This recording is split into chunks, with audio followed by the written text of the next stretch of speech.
Jaiswaru Sekolah.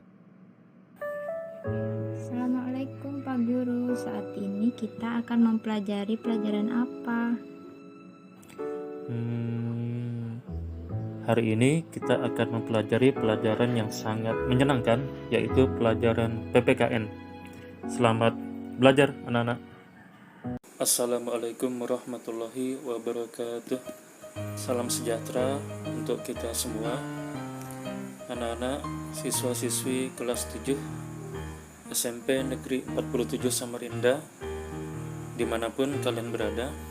Pada kesempatan saat ini kita akan mempelajari tentang materi PPKN kelas 7 bab 1, yaitu sejarah dan semangat komitmen para pendiri negara dalam merumuskan dan menetapkan Pancasila. Pancasila adalah dasar ideologi negara Kesatuan Republik Indonesia yang khas dan tidak ada negara lain yang menyamainya. Pancasila adalah ideologi yang lahir dan asli milik bangsa Indonesia serta tidak ada negara lain yang memilikinya. Itulah mengapa anak-anak kemarin kita bersama Bapak wajibkan untuk menonton film Ketika Bung DND agar kalian menjadi tahu bahwasanya Pancasila digali oleh Bung Karno betul-betul dari karakteristik bangsa Indonesia sendiri. Kita masuk ke materi yang pertama, bagian A, sejarah perumusan Pancasila sebagai dasar negara. Materi ke-1, perjuangan bangsa Indonesia melawan penjajah.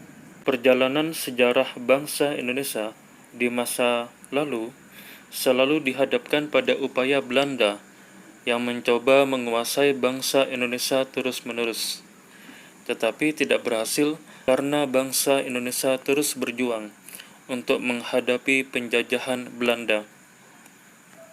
Berakhirnya penjajahan Belanda diganti oleh Jepang, di mana Jepang mulai menguasai Indonesia setelah Belanda menyerah kepada Jepang dalam Perjanjian Kalijati, tanggal 8 Maret 1942. Setelah menguasai Indonesia, Jepang pun mulai mencari cara untuk menarik simpati rakyat Indonesia, salah satunya dengan menyampaikan semboyan Jepang pelindung Asia, Jepang pemimpin Asia, dan Jepang cahaya Asia. Namun semboyan tersebut hanyalah strategi Jepang semata. Sejak berkuasa di Indonesia, Jepang dengan segala cara menguras kekayaan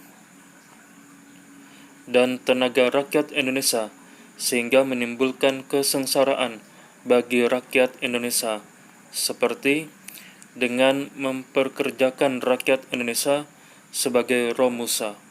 Jadi kalau di zaman Belanda itu ada istilah kerja rodi, nah kalau di zaman Jepang istilahnya kerja romusa. Anak-anak, di sini kita bisa melihat gambar dari Perjanjian Kalijati 8 Maret 1942, di mana Belanda menyerah terhadap serangan Jepang sehingga Belanda menyerahkan bangsa Indonesia ke tangan Jepang. Lalu ini ada contoh daripada kegiatan Romusa yang benar-benar menyengsarakan rakyat pada saat itu.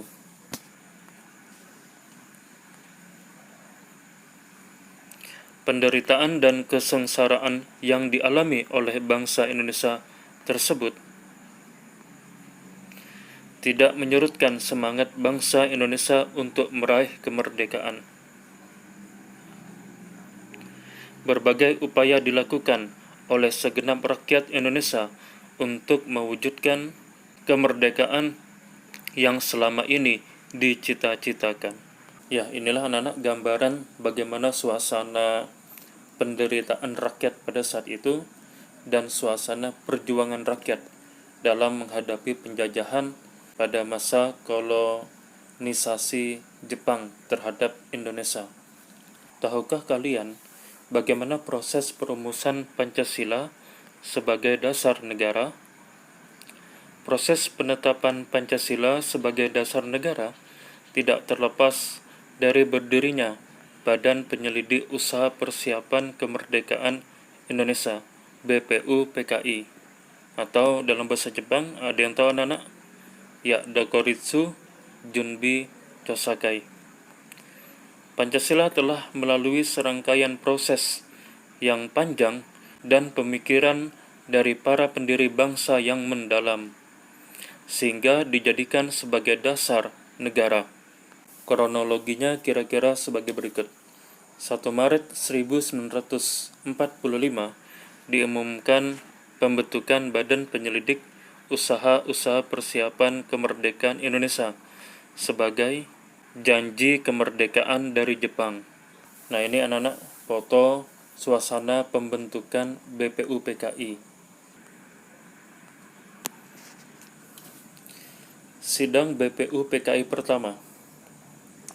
Sidang BPUPKI pertama dilaksanakan selama 4 hari di Gedung Chongsang-in di Jalan Pejambon 6, Jakarta, yang kini dikenal dengan sebutan Gedung Pancasila.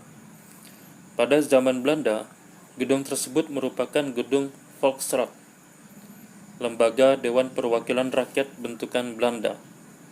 Nah, jadi DPR pada zaman Belanda itu dikenal dengan istilah Volksraad. Sidang dibuka pada tanggal 28 Mei 1945 dan pembahasan dimulai keesokan harinya, yaitu pada tanggal 29 Mei 1945 dengan tema Dasar Negara. Sidang ini membahas dan merancang calon dasar negara Republik Indonesia yang akan merdeka. Pada rapat pertama ini, terdapat 3 orang yang mengajukan pendapatnya tentang dasar negara.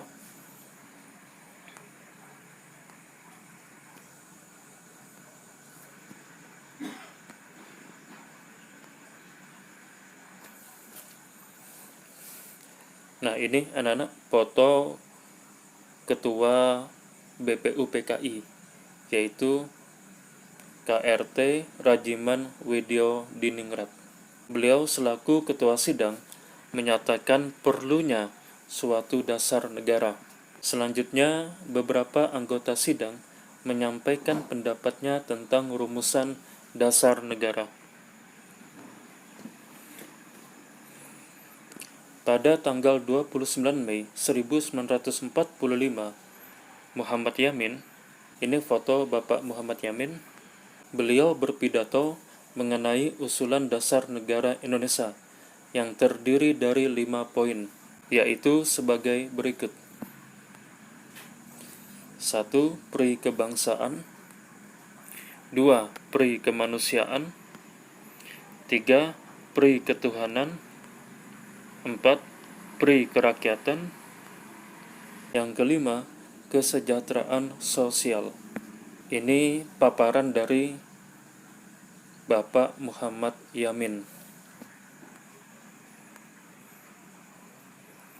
2 hari kemudian, pada tanggal 31 Mei 1945, Profesor Dr. Supomo berpidato.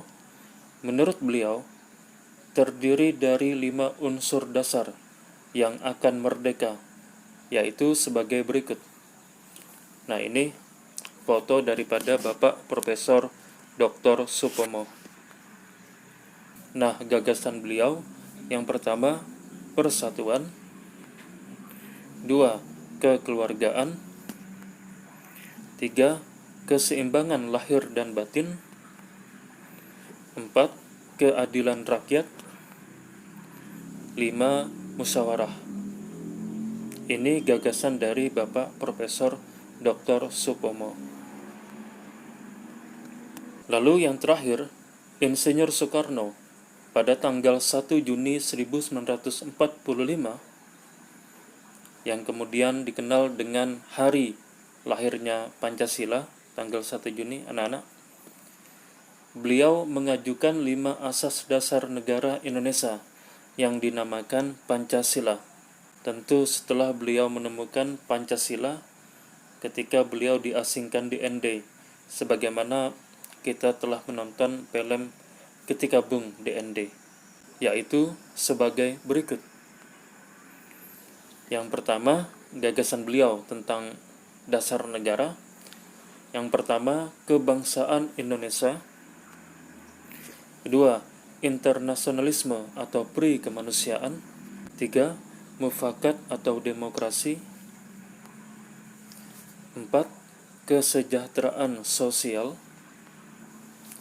Lima, ketuhanan yang berkebudayaan. Insinyur Soekarno juga menyampaikan bahwa 5 asas negara tersebut dapat dikerucutkan menjadi 3 poin Trisila. Jadi yang awalnya 5 sila bisa dikerucutkan menjadi 3 sila, yaitu sosio-nasionalisme, yang kedua sosio-demokrasi, yang ketiga ketuhanan. Bahkan Bung Karno juga menyampaikan bahwa Trisila ini bisa dikerucutkan lagi menjadi Ekasila, menjadi 1 sila. Barangkali anak-anak ada yang tahu apa Ekasila itu? Ya, Ekasila itu adalah gotong royong.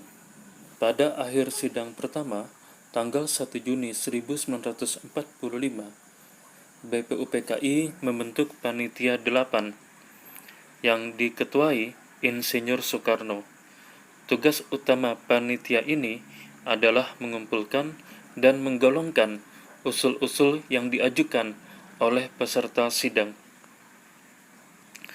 Sebelum masa reses berakhir, tepatnya pada tanggal 22 Juni 1945, Ketua Panitia 8, yaitu Bapak Insinyur Soekarno, mengadakan pertemuan dengan anggota BPUPKI. Pertemuan terjadi antara golongan kebangsaan dan golongan agama. Salah satu hasil pertemuan ini adalah terbentuknya panitia kecil dengan anggota 9 orang yang disebut dengan Panitia 9. Anggota dari Panitia 9 adalah sebagai berikut. Nah, ini anak-anak anggota dari Panitia 9 yang tentu sudah pernah kalian lihat. Foto ini ada di spanduk di depan sekolah kita, ya tepatnya di depan perpustakaan. Nah, ini Panitia 9, ada Bapak Insinyur Soekarno, lalu wakil ketuanya ada Bapak Muhammad Hatta, lalu anggotanya ada Bapak Mr. A.A. Maramis, Bapak Abdul Kahar Muzakir, ada Bapak Abi Kusno Cokro Suyoso, lalu ada Bapak Haji Agus Salim, ada Mr. Ahmad Subarjo, ada Mr. Muhammad Yamin, dan ada Bapak Kiai Haji Wahid Hasyim. Inilah anak-anak anggota dari Panitia 9 yang telah merumuskan dasar negara Pancasila. Sebelum nanti bunyi Pancasila ini diubah pada tanggal 18 Agustus 1945. Musyawarah dari Panitia 9 menghasilkan suatu rumusan dasar negara Indonesia yang dinamakan dengan Piagam Jakarta atau Jakarta Charter pada tanggal 22 Juni 1945. Piagam Jakarta tersebut adalah rancangan preambul hukum dasar yang di dalamnya terdapat rancangan dasar negara, yaitu Pancasila. Nama Piagam Jakarta diberikan oleh salah satu tokoh nasional, yaitu Bapak Muhammad Yamin. Rumusan dasar negara sesuai isi Piagam Jakarta adalah sebagai berikut. Yang pertama, ketuhanan dengan kewajiban menjalankan syariat Islam bagi pemeluk-pemeluknya. Nah, anak-anak, sila pertama inilah yang kemudian diganti ya pada momentum sidang PPKI yang pertama pada tanggal 18 Agustus 1945 menjadi sila pertama Pancasila saat ini, yaitu ketuhanan yang Maha Esa. Yang kedua, kemanusiaan yang adil dan beradab. Yang ketiga, persatuan Indonesia. Yang keempat, kerakyatan yang dipimpin oleh hikmat kebijaksanaan dalam pemusyawaratan perwakilan. Yang kelima, keadilan sosial bagi seluruh rakyat Indonesia. Nah, untuk sila kedua sampai sila kelima itu bunyinya sama dengan bunyi Pancasila hari ini. Ini anak-anak Piagam Jakarta, bahwa sesungguhnya kemerdekaan itu ialah hak segala bangsa, dan seterusnya. Nah, anak-anak ada yang tahu ini mirip dengan bunyi apa? Ya, betul, ini mirip sekali dengan bunyi pembukaan Undang-Undang Dasar 1945. Nah, jadi ini sama dengan pembukaan UUD 1945. Hanya saja yang membedakan adalah bunyi sila pertama, yang di sini dikatakan ketuhanan dengan kewajiban menjalankan syariat Islam bagi pemeluk-pemeluknya. Nah, hanya itu yang berubah. BPUPKI kemudian dibubarkan setelah mampu menyelesaikan tugas-tugasnya dengan baik. Selanjutnya, untuk melanjutkan tugas BPUPKI, dibentuklah PPKI, Panitia Persiapan Kemerdekaan Indonesia, yaitu Panitia Persiapan Kemerdekaan Indonesia atau PPKI, atau dalam bahasa Jepang disebut Dokuritsu Jumbi Inkai, adalah suatu badan yang dibentuk dengan tujuan untuk melanjutkan tugas-tugas dari BPUPKI dalam mempersiapkan negara Indonesia merdeka. PPKI dibentuk pada tanggal 7 Agustus 1945 dengan diketuai oleh Insinyur Soekarno dan Wakil Ketua Dr. Andes Muhammad Hatta. PPKI beranggotakan 21 orang, terdiri atas tokoh-tokoh nasional dari beberapa etnis.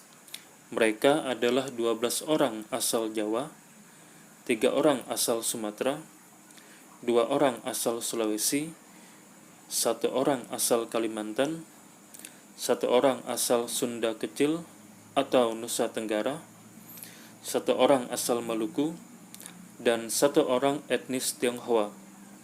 Anggota PPKI seiring dengan perjalanannya ditambah lagi sebanyak 6 orang, yaitu Ki Hajar Dewantara, Wiranata Kusuma, Kasman Singo Dimijo, Sayuti Malik, Iwa Kusuma Sumantri, dan Raden Ahmad Subarjo, sehingga semua anggota PPKI berjumlah 27 orang.